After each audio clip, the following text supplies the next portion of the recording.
Madame la Présidente, Madame la Première Présidente, Monsieur le rapporteur général, Monsieur le Président, mes chers collègues, le rapport que vous nous présentez intervient dans un contexte qui, évidemment, nous alerte collectivement. Et permettez-moi, avant de parler de territoire, de parler de situation peut-être plus large, puisque les finances des collectivités territoriales et notre capacité à aménager le territoire dépend aussi de la situation globale du pays. Vous connaissez l'état de nos finances, elles se dégradent. Les signaux adressés aujourd'hui sont évidemment à bien des égards extrêmement préoccupants. La question que nous nous posons tous, c'est de savoir où sont nos marges de manœuvre. Alors, le constat intervient dans un environnement économique international profondément déstabilisé. L'INSEE l'a souligné. Notre économie, je cite l'INSEE, est percutée par les désordres mondiaux. Évidemment, le choc énergétique lié aux tensions géopolitiques. Il ne faut pas oublier tous les périls qui nous guettent et qui sont toujours là. Je pense effectivement à la question de la dette privée, la question des investissements dans l'IA, la question des crypto-monnaies, tous éléments qui peuvent malheureusement exposer le pays à des crises et se repose toujours et toujours la question de nos marges de manœuvre. Alors certes, la Cour relève pour 2025 une forme d'inflexion, c'est le terme qui est utilisé, et le déficit serait ramené à 5,4 points de PIB, une amélioration de 0,4. Alors, ne nous y trompons pas, c'est une amélioration très modeste qui nous ramène au niveau de 2023, surtout sans engager de véritables trajectoires de redressement. L'amélioration repose pour l'essentiel sur une hausse des prélèvements obligatoires, 23 milliards d'euros supplémentaires. Autrement dit, nous corrigeons nos déséquilibres par l'impôt sans maîtriser réellement la dépense et c'est évidemment un des points absolument clés. Peut-on durablement redresser nos finances publiques et regagner des marges de manœuvre en augmentant les prélèvements sans agir plus résolument sur la dépense? Personnellement, je ne le pense pas.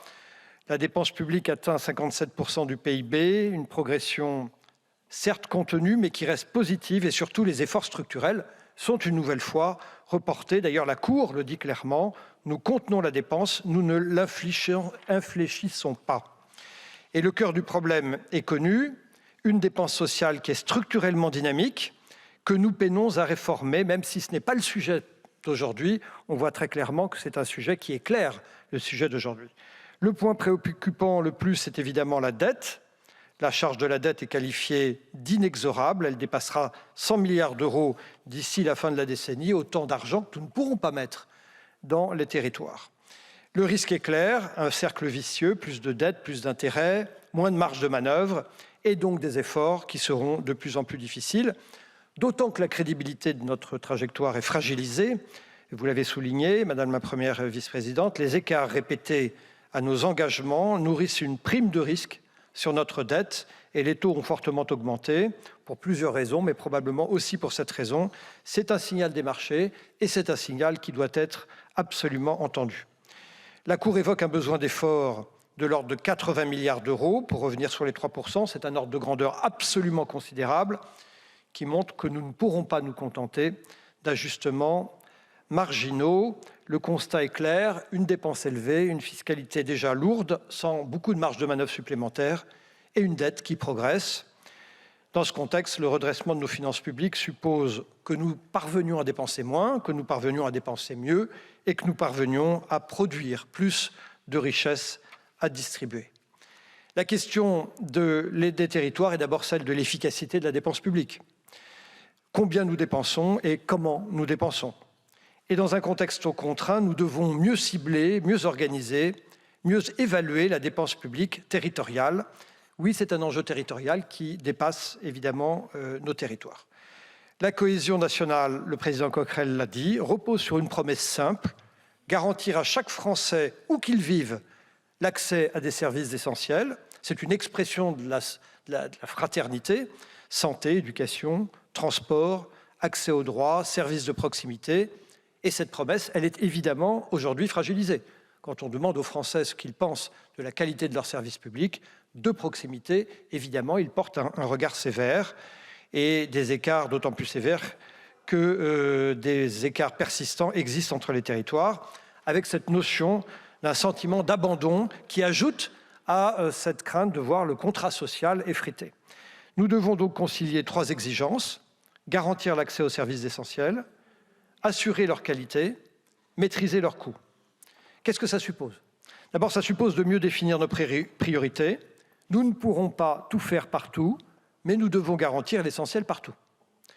Deuxième point, cela suppose de renforcer les solidarités entre les territoires et de simplifier l'action publique parce que la multiplication des dispositifs et des financements, franchement, nuit à la lisibilité, évidemment pour les citoyens et évidemment aussi pour les élus locaux. Ainsi, je me souviens de cette analyse qui avait été faite par Patrick Devedjian, quelques mois avant sa disparition, qui avait essayé d'analyser à combien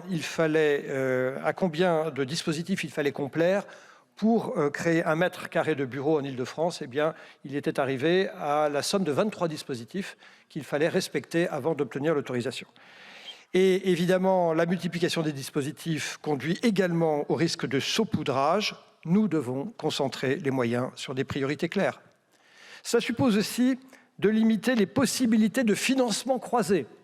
La question des financements croisés dans les collectivités territoriales est un vrai sujet. Parce que si vous avez un peu d'argent qui est mis par la commune, un peu par l'intercommunalité, un peu par le département, un peu par la région, un peu par la métropole, un peu par l'État, la réalité c'est que souvent des équipements sont faits et nous pourrions nous poser la question de la réalisation de ces 10 équipements. Cela suppose aussi, je le crois, moi, de faire confiance aux élus locaux. Et j'attire votre attention sur un point qui est celui-ci. Cela fait 15 ans que nous parlons de loi de décentralisation. Mais en réalité, depuis 15 ans, toutes les lois de décentralisation sont en réalité sont des lois de recentralisation qui ne disent pas leur nom. Je prends l'exemple du bloc communal. Au nom du bloc communal, on a prétendu faire de la décentralisation. En réalité, c'est une recentralisation qui s'est faite au bénéfice du bloc communal, au détriment des communes. Pareil, quand on a créé la métropole du Grand Paris, on a dit « vive la décentralisation ». Ce n'était que de la recentralisation puisqu'on retirait aux communes et aux départements des compétences que l'on confiait à une métropole. Et donc la question du rôle de l'État qui prétend pousser à la décentralisation en recentralisant, je crois, est une question clé d'efficacité de dépenses publiques. Cela suppose également de mieux coordonner les acteurs sur le terrain. Cela suppose de remettre de l'humain.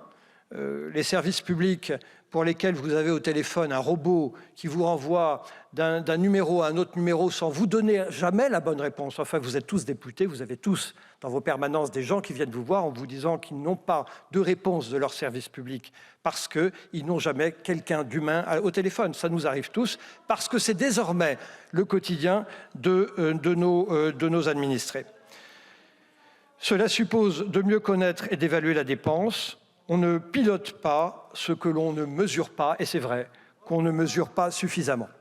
Voilà, mes chers collègues, je crois que nous n'en sortirons pas si nous ne dépensons pas moins, si nous ne dépensons pas mieux, si nous ne produisons pas plus et si nous ne décentralisons pas réellement plus. Faire confiance. Comment, en réalité, produire plus, comment créer plus de prospérité au plan territorial? Eh bien, laisser le chercheur chercher, laisser l'entrepreneur entreprendre, et laisser le maire gérer sa commune. Quand vous faites confiance aux individus, on leur permet d'exprimer leur intelligence et donc leur capacité à créer de la prospérité. Pour établir les comptes publics, je dirais que c'est une affaire d'état d'esprit. C'est un état d'esprit de dépenser moins. J'ose dire que c'est facile, il suffit de dire non. C'est un état d'esprit pour créer les conditions de la prospérité. Là aussi, il suffit de faire confiance aux individus et particulièrement à ceux et celles qui sont en charge de nos territoires. D'autres, les pays l'ont fait, à nous de le faire à notre tour. Je vous remercie. Merci beaucoup.